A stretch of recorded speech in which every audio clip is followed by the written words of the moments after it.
Welcome to Muddy River News this week. I'm Bob Goff. It's always a great time to talk to Faye Dant from the Jim's Journey Museum. She's the executive director. Welcome.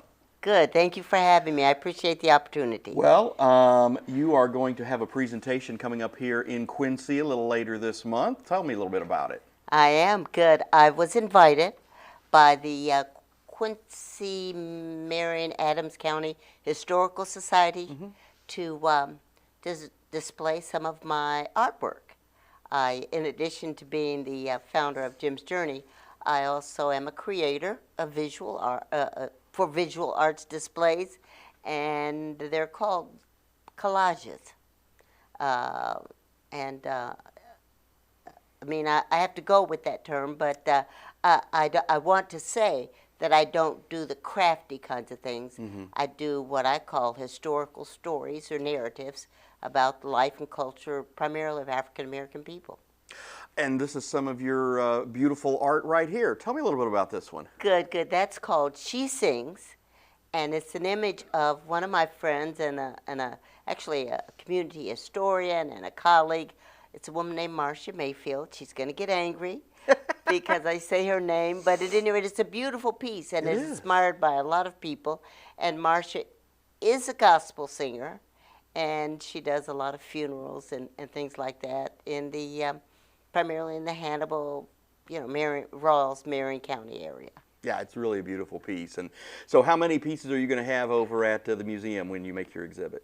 Good, good. Well, we've been working on it. It's been up for some time now, but it's about 15 pieces, and it's work that I've enjoyed doing. It's probably since 2020, something like that. Do you, especially now, especially with February being Black History Month, this is a time where I assume you get out and about quite a bit, right? I am. This is just one of the things I'm doing at the Museum on the Square. That morning, I'm going to be at First Baptist Church, also here in Quincy, where I'm going to be presenting a piece of my displaying a piece of my artwork, and it's called Churched. At any rate, Reverend Orville Jones invited me to do that and to talk about the piece and talk about my process and talk about a bit about Jim's Journey. Randy Phillips, who produces this, and we've known Reverend Jones for several years, and just a great man and heck of a singer and piano player, too. Oh, absolutely, absolutely. So but not an artist, thankfully. Right, no. I shouldn't say not an artist. But he is. I'm just saying, it's always a good time to go there, and whether you're going to make a presentation or just listen to the word, it's always a great time to go visit Reverend Jones over there. Absolutely. I'm going to be there at 11 that morning. Okay. And then at 2 in the afternoon, I'm going to show up at the Museum on the Square and talk about my work and talk about some of the inspirations that I've had for the pieces that you'll be able to see as you stroll through the museum. Of course, we also featured Jim's Journey on our Muddy River Gems program, and this, again, is this a time where you're having a lot of people stop through and you're able to tell his story? I am doing a lot of private tours now, and I not only I'm doing a lot of private tours, but this is also a time when I make arrangements and finalize tours that'll be scheduled through the next few months. Right. Well, of course, we all know summer is the busy time for the Hannibal tourism entities, and right there, Jim's Journey, of course, a very important part of it. And you've done a great job of really building that up and telling his story. Thank you. I appreciate your comments. We are 10 years old.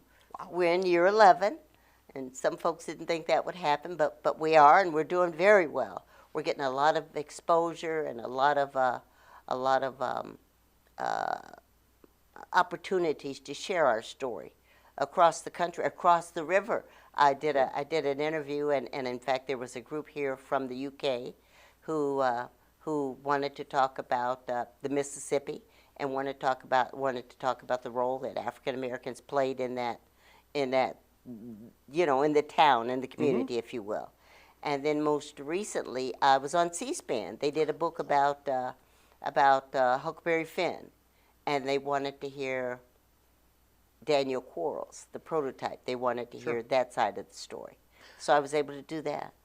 Well, again, of course, with it's Quincy and Hannibal are always intertwined because of that, because of the trip that had to be made across the river to There get you over go. here to get on the Yes. railroad.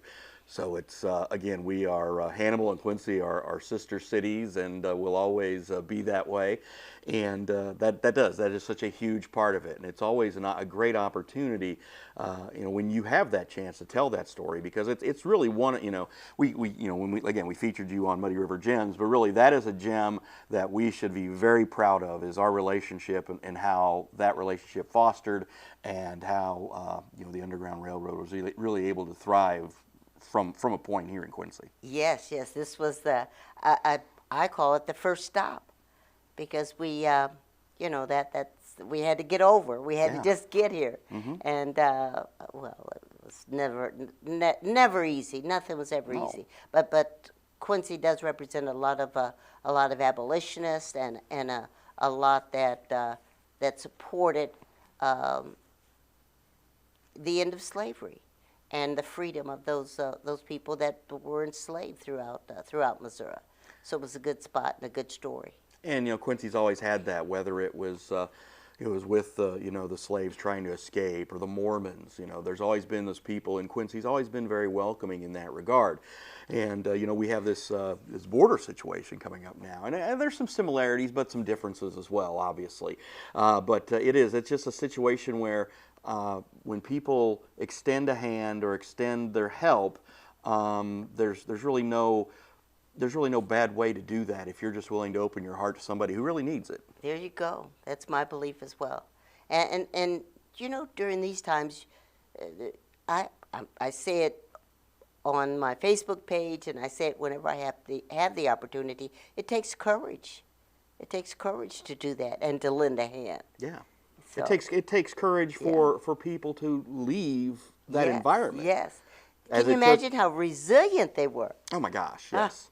I mean, when they had to escape from the plantation or whatever, and then obviously the owners and the people would think, okay, this is our property, we got to go get our property. Yes, They don't think of it as a yes. human being, but as property, and then to be pursued by dogs, or just Oh, by yes, by yes. guys on horses or whatever.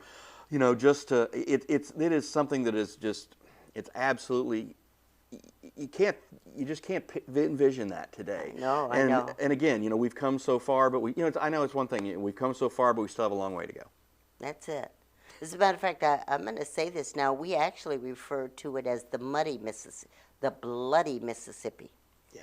Because I can imagine people dying trying to get Oh, across. sure. Drowning, and I know Twain talks about discovering dead bodies on Jackson Island, right Absolutely. there, in between, just it was a struggle. You had the situation of the current of the river in the spring and summer and Yes. stuff, but then in the winter, people are like, well, it frees up. Yeah, but you might freeze getting there. Yes. Okay, yeah, you can cross a frozen river, but guess what? You're walking dozens of miles, hundreds and dozens of miles in freezing cold to actually get to that point. Yes, it was horrendous, but I talk about that at Jim's Journey, and Yes. I have images of formerly enslaved people and stories from the enslaved people at the museum.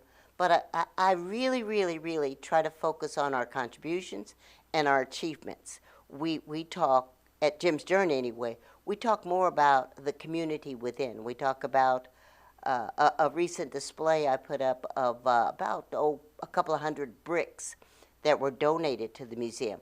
Well, it turns out those bricks are from it's called Clifton Plantation in MRN County.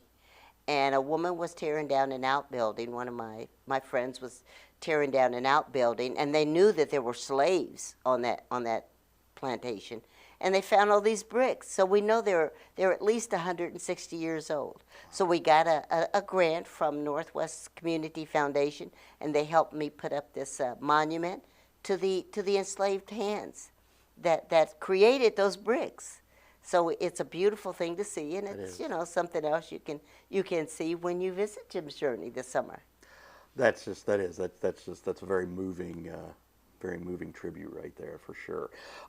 So let's go ahead and just recap coming up your appearance on the museum. Let's mention that one more time. Good. It's February 25th The 2 o'clock, I'm going to do what we call an artist talk, and it's going to include, you know, you get to see the images that I've created, but more importantly, you're going to get a sense for what inspired me to create those pieces, and the people that I have displayed on those pieces or within those pieces, and hopefully it will inspire you to think more about the story of the you know, the African American culture, the African American people, and things like Marcia Sings. I mean, you know, that's a lovely story, you know, and I'm hoping that it will uplift you as well. So come on out, 2 o'clock, February 25th, at the Museum on the Square here in Quincy. All right. Well, we're glad to help you get the word out. And Faye, I just want to thank you for your passion and your creativity. Good. Thanks for allowing me to, you know, share my story. Appreciate it. All right. All right. That's all the time we have for this week. I'm Bob Goff. We'll see you next week.